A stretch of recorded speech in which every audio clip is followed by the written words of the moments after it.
Claude was a cheerful boy who had recently joined a boarding school far from home. The school was exciting with beautiful dormitories, a grand dining hall, and state-of-the-art laboratories for science experiments. Claude quickly fell in love with one thing in particular, hockey. Every afternoon, he would join his teammates on the field, practicing and having fun. Despite being a first-year student, Claude's passion for the sport caught the attention of the East Dormitory captain. One day, the captain announced, "Claude, you'll represent East Dormitory in the upcoming annual hockey competition." Claude's heart raced with excitement. The competition was a big deal, and teams from the North, South, East, and West dormitories would face off in an epic showdown. Though nervous, Claude practiced harder than ever, determined to make his dormitory proud. The big day arrived. The field was alive with cheers and colorful banners as the games began.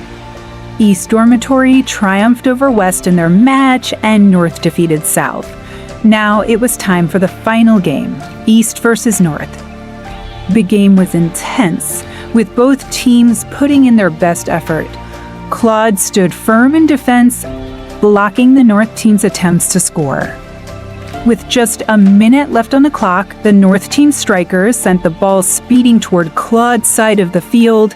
Claude positioned himself, ready to stop the ball.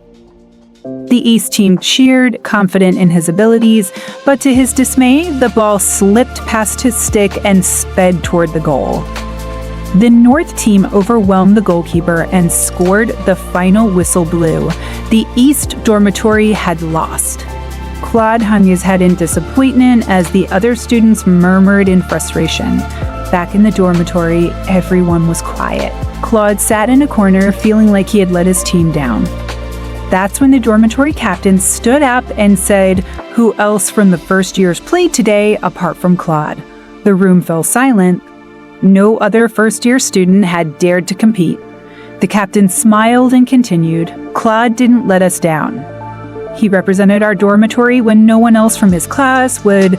He gave his best and played alongside older, more experienced players. We should celebrate his courage and determination." The dormitory erupted into cheers, clapping, and patting Claude on the back. Claude's disappointment turned into a warm sense of pride.